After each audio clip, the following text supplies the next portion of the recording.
Bonjour et bienvenue dans notre nouvelle émission sur l'Agora Mag Expérience Client. On parle de la génération de demain aujourd'hui. Et ce matin, donc, je reçois Frédéric Gilbert. Donc, vous êtes manager innovation chez Advance. Tout à fait. Avec un S, d'accord. Et Raphaël Brunuel, vous êtes étudiant à l'EM Lyon, le programme IDEA. Ça veut dire quoi, IDEA d'abord?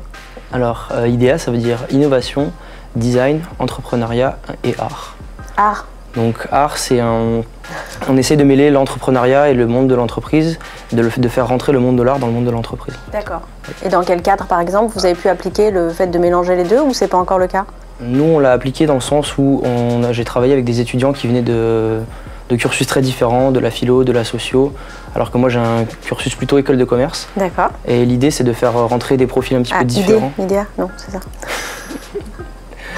De faire rentrer des profils un peu différents dans le monde de l'entreprise et de les faire travailler ensemble sur tous ces profils. Mais c'est que des étudiants ou est-ce que justement, alors vous êtes professeur ou comment vous l'accompagnez?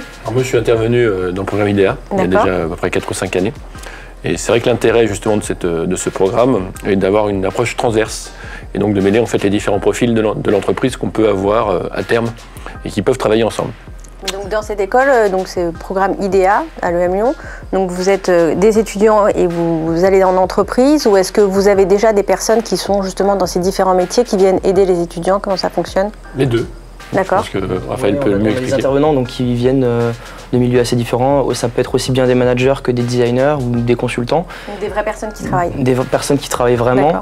Et on va mener des vrais projets aussi avec eux. À partir d'un brief de départ, on va avoir plusieurs mois et dans certains cas même un budget pour aller jusqu'à prototyper un produit ou un service jusqu'au bout, quoi. Et vous avez encore des cours un peu de façon professorale ou plus du tout?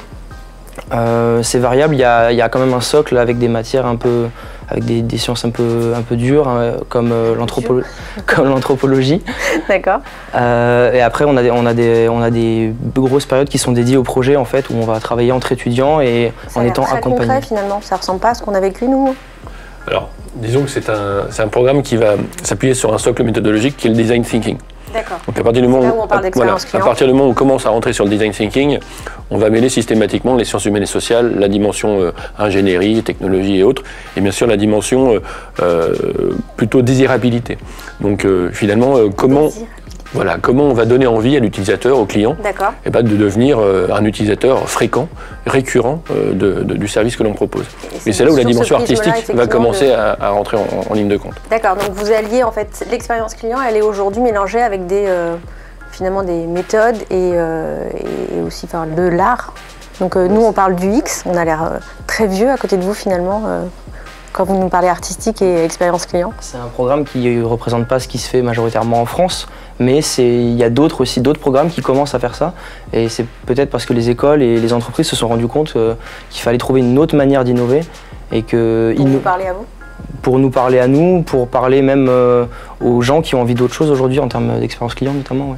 Et vous avez envie de quoi en termes quel type de client vous êtes justement? Je pense qu'on va être des clients assez exigeants, dans le sens où on va vouloir une relation un petit peu personnalisée avec les marques, avec les produits.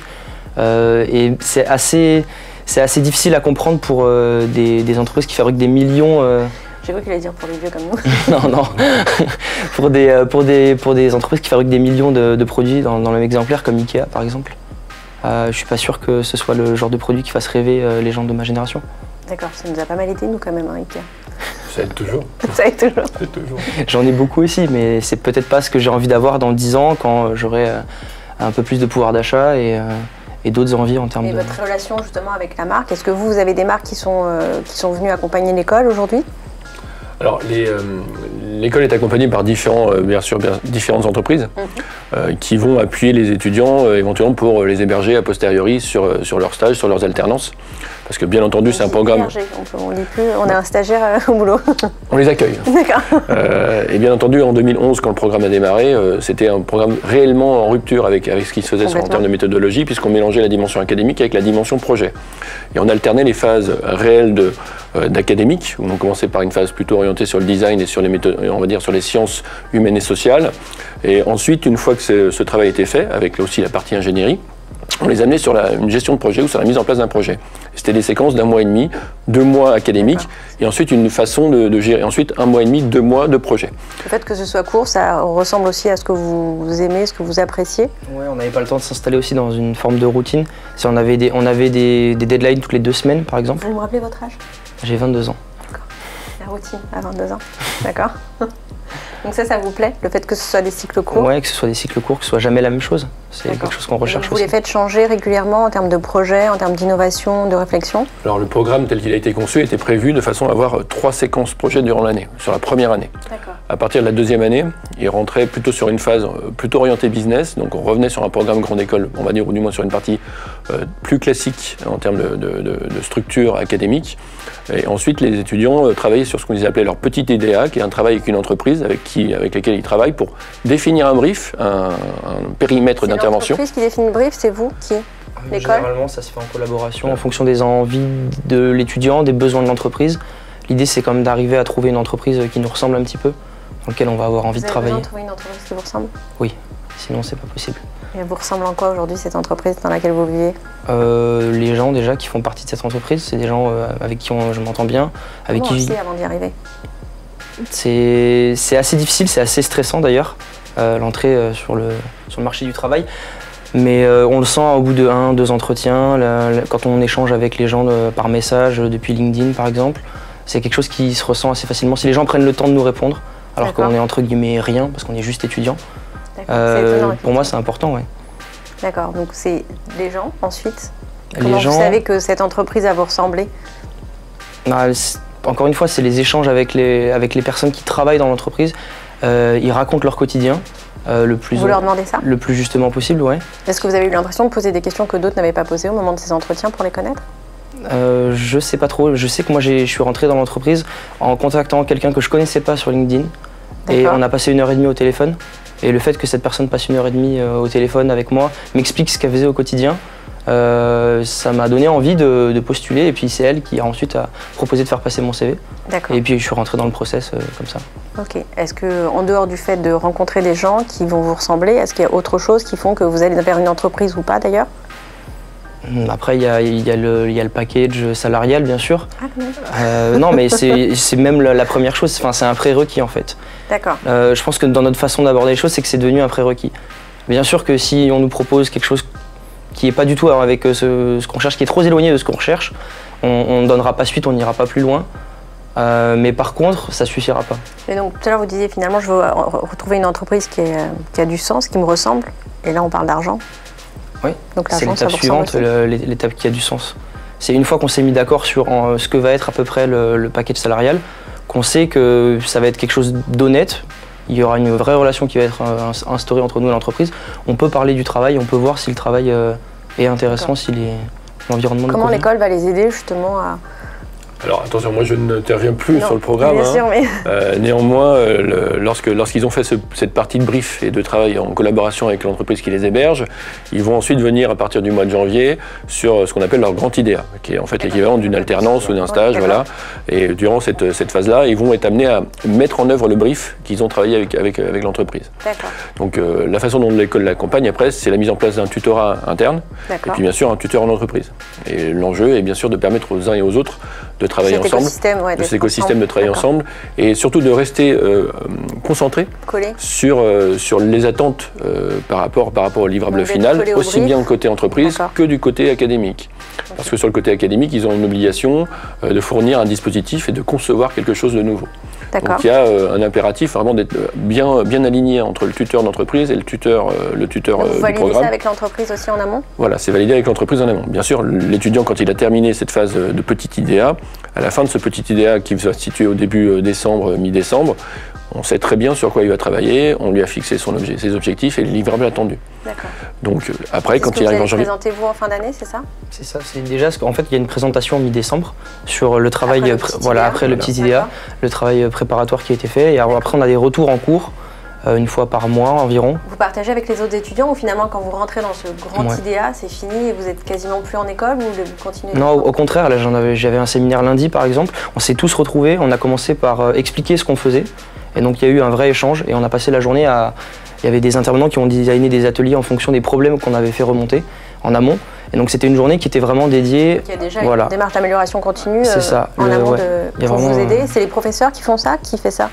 C'est l'équipe pédagogique en lien avec les étudiants et nous on fait remonter les problèmes qu'on rencontre en fait en stage.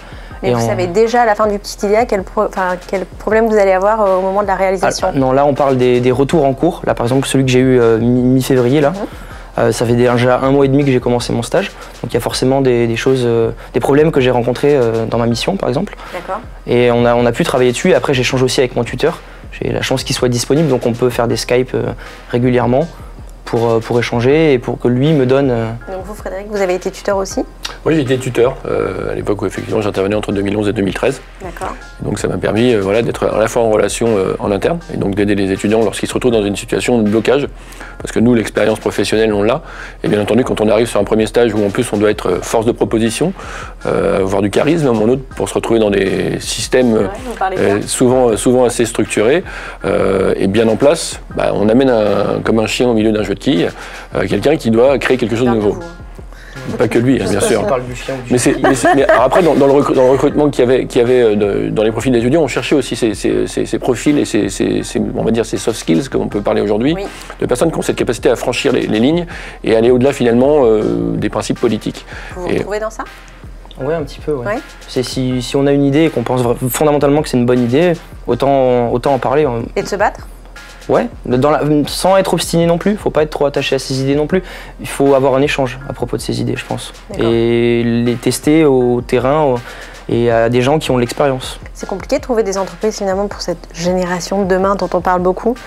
Pour le programme IDEA, il y avait alors je parle après maintenant, Raphaël pourra effectivement enrichir. Les premières promotions, c'était une grande interrogation. Parce que amener finalement des élèves qui sont formés par des professeurs, par exemple en mécanique des fluides, mécanique des flux à Centrale, ensuite passer par l'anthropologie, la sociologie, le design, le travail effectivement de prototypage, les amener ensuite avec ce bagage business au bout de la 2e année, forcément, on crée des ovnis. Moi, j'ai toujours dit que le programme IDEA était 15 ans trop tard par rapport à moi. Voilà, merci. Était 15 ans trop tard par rapport à ce que je souhaitais. Néanmoins, il crée une forme de subjugation du côté des entreprises. Côté entreprise et côté étudiant, d'accord. Parce qu'on se disait, mais qu'est-ce que ça peut fournir? Qu'est-ce que ça peut livrer? En vrai? En vrai. Parce que c'était beau sur le papier, mais le côté adossé avec le projet et le côté livrable systématique avec les projets intermédiaires, plus une expérience à l'étranger qui est quand même très marquante, et je pense que Raphaël peut revenir là-dessus, faisait des étudiants qui avaient déjà du vécu. Et à 22 ans, il n'a pas de vécu. Je pense qu'il peut étayer un petit peu. On accélère la courbe d'apprentissage sur le programme. C'était ça qui était assez fascinant. Je ne sais pas si j'ai du vécu, mais dans mon programme, en tout cas, moi personnellement, j'ai fait. Là, ça va être mon 4e stage. D'accord. Dans 4 entreprises différentes? Ouais, dans 4 entreprises différentes, dont 2 à l'étranger. Où ça? Je suis parti quand j'avais 19 ans à Sydney pendant 6 mois. D'accord. Où j'ai appris à parler anglais et à vendre des choses aux gens en anglais pour faire grosse paille. Et l'année dernière, je suis parti au Togo en Afrique pour faire de la gestion de projet avec une camarade de classe, donc du programme IDEA. Je voudrais pas être votre mère. Va très bien. Elle a sûrement eu des petites frayeurs, mais ça s'est très bien passé. Ça a été dur, mais ça s'est bien passé. C'était une bonne expérience d'aller au milieu de nulle part avec des gens qui sont totalement différents de nous. C'est quelque chose qui est perturbant. Et de revenir après. Revenir, c'est compliqué aussi. C'était compliqué aussi. J'étais content de rentrer parce que j'appartiens à ce monde-là aussi. C'est 2 mondes différents. Mais par contre, j'étais content de... l'école promeut effectivement ce genre de choses. C'était un impératif. C'est-à-dire que dans la première année, il y a 3 projets. Le P1 qui est une médiation à l'époque, alors je pense que ça a un peu bougé, qui était un travail de présentation d'une médiation d'un dispositif. À l'étranger, c'était effectivement obligatoire. Un dispositif qui était d'abord pour la Fête des Lumières à Lyon. Ensuite, il y avait un 2e intermédiaire au mois de mars. Et à la fin de l'année en fin de première année, les étudiants partaient 3 mois à l'étranger, en général sur une dimension plutôt humanitaire, RSE ou à vocation de promotion et de développement. C'est un cadre assez restrictif, c'est obligatoire. Et c'est obligatoire de partir dans un pays, ce qu'on appelait anciennement pays du Sud, qu'on n'a plus le droit de dire. Mais c'est pas en Europe par exemple, ou pas aux États-Unis, de partir vraiment dans une culture différente. D'accord. Et pour faire des projets d'innovation sociale. D'accord, bon. C'est plein effectivement d'innovation, de façons d'apprendre, aussi de rencontrer des entreprises, de se projeter, de réaliser. C'est intéressant ça, c'est important pour vous? Ouais, c'est important. On est à un âge où de toute façon on a tout à prouver, donc autant faire plein d'expériences différentes et pour progresser rapidement et puis pour ensuite après être, je pense, être quelqu'un qu'on a envie de démarcher, qu'on a envie d'avoir dans son entreprise, quoi. C'est l'objectif de toute façon des études. D'accord. Bah, en tout cas, merci beaucoup. On termine là-dessus. À vous de jouer, hein. En tout cas, voilà. Merci pour ce débat. J'espère qu'il vous sera utile autant qu'à moi. Amusez-vous et puis amusez-nous. Et puis à très bientôt, peut-être en entreprise. Merci beaucoup. Merci. À très bientôt. Au revoir. Merci beaucoup.